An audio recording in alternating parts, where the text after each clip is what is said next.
할렐루야. 안녕하세요. 대전침례교회 매운성 목사입니다. 오늘 3월 28일 함께 나누실 말씀은 요한복음 17장 1절에서부터 3절까지 말씀이 되겠습니다. 제가 봉독하고 함께 말씀 나누겠습니다. 예수께서 이 말씀을 하시고 눈을 들어 하늘을 우러러 이르시되 아버지여 때가 이르렀사오니 아들을 영화롭게 하사 아들로 아버지를 영화롭게 하게 하옵소서. 아버지께서 아들에게 주신 모든 사람에게 영생을 주게 하시려고 만민을 다스리는 권세를 아들에게 주셨음이로소이다. 영생은 곧 유일하신 참 하나님과 그가 보내신 자 예수 그리스도를 아는 것이니이다. 아멘.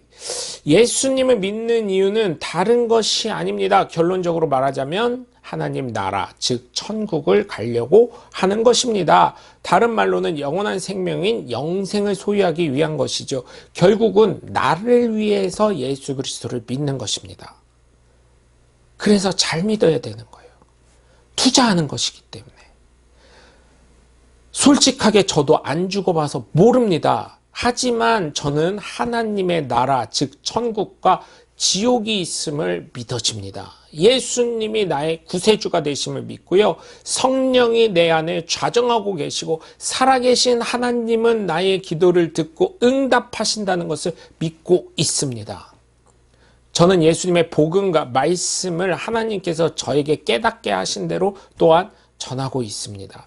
왜냐하면 저 역시 하나님 앞에서는 여러분과 똑같은 성도이고 하나님의 귀한 자녀이기 때문입니다. 단지 제가 목사가 된 것은 머리 대신 예수 그리스도의 한 지체가 되어서 하나님의 생명과 사랑과 그리고 은혜 그리고 하나님의 복이 되신 예수 그리스도를 전하기 위해서 사명을 받은 것이기 때문입니다. 저 역시 천국을 소망하고 영생을 소유하길 소망하고 믿습니다. 그렇기 때문에 저 역시 바른 삶을 살려고 노력하는 것입니다. 때로는 힘이 들 때도 있어요. 이 믿음의 생활을 한다는 게 굉장히 어려운 것이고요. 또한 목사로 살아간다는 건 더욱 어려운 거예요. 그래서 제가 죄송하지만 코로나 때는 정말 그 신문에도 났었잖아요.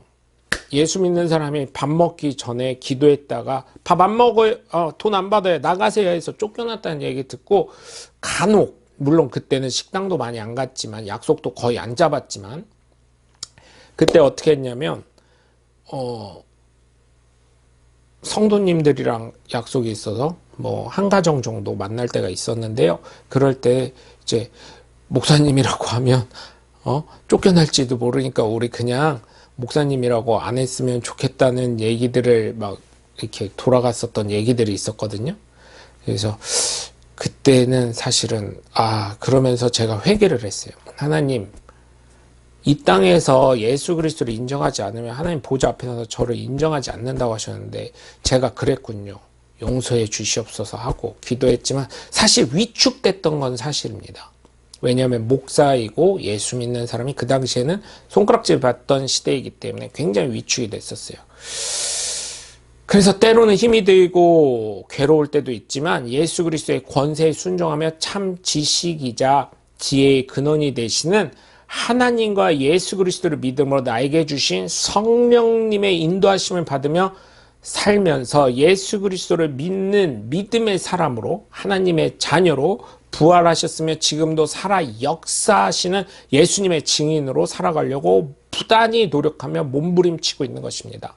그러니 이 말씀을 나누시는 저와 여러분 모두 하나님의 귀한 삶을 살아가기 위해서 그러한 은혜의 삶, 복된 삶, 사랑의 삶, 가교의 역할을 하나님과 많은 사람들의 가교의 역할을 감당해 내가시는 하나님의 복된 자녀들 되시길 주 예수 그리스도의 이름으로 간절히 축원합니다. 오늘 본문을 보시면 예수께서 이 말씀을 마치시고 눈을 들어 하늘을 우러보시면서 말씀하셨습니다.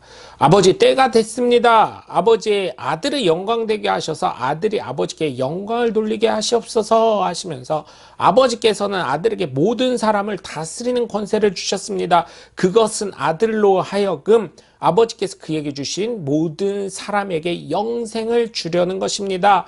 영생은 오직 한 분이신 참 하나님을 알고 또 아버지께서 보내신 예수 그리스도를 아는 것이라고 선언하셨습니다. 사람의 죽음 후에는 어느 누가 보장할 수가 있겠습니까? 아니, 육신의 삶에 대해서도 1시간 이후의 삶을 어느 누가 보장할 수 있고 확신할 수 있겠습니까? 그런데 예수님을 믿는 사람이든 믿지 않는 사람이든 너무 확신을 가지고, 예를 들면 여러분 회사에서 퇴근할 때 뭐라고 해요? 내일 봅시다. 오늘 수고했어요. 내일 봅시다. 이러면서 인사를 하면서 내일의 삶을 확신하지요. 이러한 믿음, 어쩌면 무의식적으로 나오는 이러한 믿음과 말이 저와 여러분이 예수님을 믿는 믿음이 돼야 될 줄 믿습니다. 그래서 생사화복의 주관자이신, 권세자이신, 천국의 소유자이신 하나님이자 예수님, 그리고 그 천국을 소망하며 바른 믿음을 가지고 살아가셔서 정말 예수를 올바로 믿고 올바른 삶이 되어 어느 누구에게도 부끄럽지 않는 삶을 살아가시면서 하나님의 놀라우신 살아계심을 여러분도 체험하시고 또한 전하는 나 역시 체험할 수 있는 하나님의 복된 자녀들 되시길 주 예수 그리스도의 이름으로 간절히 축원합니다. 나의 생각입니다. 1번, 나는 예수님을 믿어서 무엇을 얻고자 소망을 하십니까? 2번, 나는 삶에서 주로 어떠한 확신의 말을 하며 살아가고 있나요? 3번, 나는 영생을 얻기 위해서 하나님과 예수님에 대해서 어떻게 알고 있나요? 여러분, 오늘도 함께 해주셔서 감사하고요. 여러분의 삶 가운데 새싹이 꽃봉오리가 팡 터지듯 믿음도 활짝 펴지는 하나님의 복된 자녀들 되시길 주 예수 그리스도의 이름으로 간절히 축원합니다. 저는 대전침례교회 묘윤석 목사였습니다. 감사합니다. 샬롬.